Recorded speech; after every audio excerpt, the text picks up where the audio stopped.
എല്ലാവർക്കും BDSൻ്റെ മറ്റൊരു വീഡിയോയിലേക്ക് സ്വാഗതം. കഴിഞ്ഞ വീഡിയോയിൽ നമ്മൾ BDS വഴി ഫോം 1ഉം ഫോം 2ഉം എങ്ങനെ ജനറേറ്റ് ചെയ്യുന്നു എന്നുള്ളതാണ് കണ്ടത്. ഈ വീഡിയോയിൽ നമ്മൾ ഫോം 3 ജനറേഷന് മുൻപായി എന്തൊക്കെ കാര്യങ്ങളാണ് ചെയ്യേണ്ടത് എന്നുള്ളതാണ് നോക്കുവാനായിട്ട് പോകുന്നത്. അതിനായി നമ്മൾ BDSൻ്റെ ഒഫീഷ്യൽ വെബ്സൈറ്റായ bds.kerala.gov.in ലോഗിൻ ചെയ്യുക. ലോഗിൻ ചെയ്തു വരുമ്പോൾ ഇത്തരത്തിലൊരു ഹോം പേജാണ് നമ്മൾ കാണുവാൻ സാധിക്കുക. അവിടെ സബ്മിഷൻ ടാബിൽ രണ്ടാമത്തെ ആക്ഷനായ ട്രാൻസ്ഫർ ക്രെഡിറ്റ് എന്ന ഓപ്ഷൻ ക്ലിക്ക് ചെയ്യുക.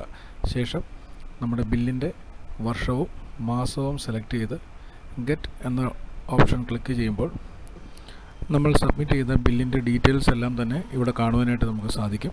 ഇവിടെ ബെനിഫിഷ്യറി നെയിമിൽ കോൺട്രാക്ടറുടെ പേര്, ട്രഷറി നെയിമിൽ ഏത് ട്രഷറി വഴിയാണ് നമ്മൾ ബില്ല് മാറുവാൻ ശ്രമിക്കുന്നത് എന്നുള്ളതിൻ്റെ ഡീറ്റെയിൽസ്, ഡോക്കറ്റ് നമ്പറിൻ്റെ details, bill type, bill date, കോൺട്രാക്ടർക്ക് മാറി നൽകേണ്ട ചെക്ക് എമൗണ്ട്, കോൺട്രാക്ടറുടെ ബാങ്കിൻ്റെ ബ്രാഞ്ച്, അക്കൗണ്ട് നമ്പർ എന്നീ വിവരങ്ങൾ നമുക്കിവിടെ കാണുവാൻ സാധിക്കും. ഇതെല്ലാം നമ്മൾ സബ്മിറ്റ് ചെയ്തത് തന്നെ അല്ലേ എന്ന് പരിശോധിച്ച് ഉറപ്പുവരുത്തിയതിന് ശേഷം സ്റ്റാറ്റസ് നമ്മൾ പരിശോധിക്കുമ്പോൾ അവിടെ നിലവിൽ പെൻഡിങ് എന്ന് കാണുവാൻ സാധിക്കും. ഇവിടെ ആകെ നമുക്ക് ചെയ്യുവാൻ സാധിക്കുന്നത് ആക്ഷൻ എന്ന കോളത്തിൽ സെൻഡ് ഫോർ ട്രാൻസ്ഫർ ക്രെഡിറ്റ് എന്നൊരു ആക്ഷൻ ബട്ടണാണ്.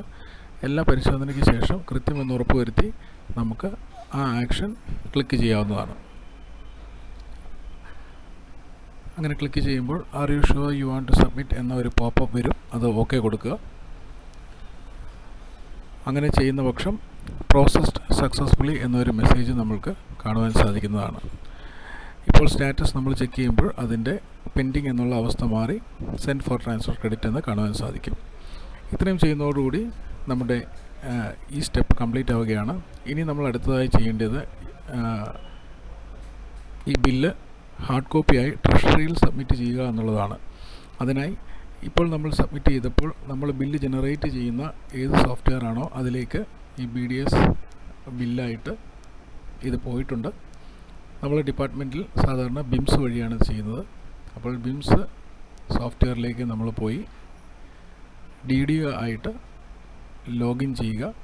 ശേഷം ബില്ലിലെത്തി ബിൽ എൻട്രി ക്ലിക്ക് ചെയ്യുമ്പോൾ nature of claim, bill discounting system select ചെയ്ത് കഴിഞ്ഞാൽ ഇപ്പോൾ നമ്മൾ സബ്മിറ്റ് ചെയ്ത ബില്ലിൻ്റെ ഡീറ്റെയിൽസ് BIMSൽ ലഭ്യമാകുന്നതാണ്. അവിടെ BDS ഓപ്റ്റഡിൻ്റെ കീഴെ യെസ് എന്ന ഓപ്ഷനാണ് നിലവിൽ നിൽക്കുന്നത്. ഇനി നമ്മൾ ആരോ കീയിൽ ഞെക്കി മുന്നോട്ട് പോവുക.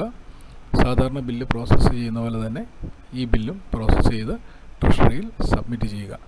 ഇനി ട്രഷറിയുടെ അപ്രൂവൽ ലഭിച്ചതിന് ശേഷം മാത്രമേ നമുക്ക് BDSലേക്ക് മടങ്ങി വന്ന് അടുത്ത സ്റ്റെപ്പ് ചെയ്യുവാൻ സാധിക്കുകയുള്ളൂ. അതുവരെ നമ്മൾ വെയിറ്റ് ചെയ്യേണ്ടതാണ്. ട്രഷറി അപ്രൂവൽ ലഭിച്ച ശേഷം സബ്മിഷനിൽ വന്ന് മൂന്നാമത്തെ ആക്ഷനായ ലെറ്റർ ടു ഫിനാൻസ് എന്നത് നമ്മൾ ക്ലിക്ക് ചെയ്ത് വീണ്ടും ബില്ലിൻ്റെ വർഷവും മാസവും ബെനിഫിഷ്യറിയുടെ പേരും സെലക്ട് ചെയ്ത് ഗെറ്റ് നൽകുമ്പോൾ ട്രഷറി അപ്രൂവൽ ലഭിച്ചു കഴിഞ്ഞാൽ ആ ബില്ലിൻ്റെ വിവരങ്ങൾ ഇവിടെ കാണിക്കുന്നതാണ്. നിലവിൽ അതില്ല. അടുത്ത വീഡിയോയിൽ ട്രഷറി അപ്രൂവൽ ലഭിച്ചതിന് ശേഷം എങ്ങനെയാണ് ഫോം 3 ജനറേറ്റ് ചെയ്യുന്നത് എന്ന് നമുക്ക് നോക്കിക്കാണാം. Thank you all.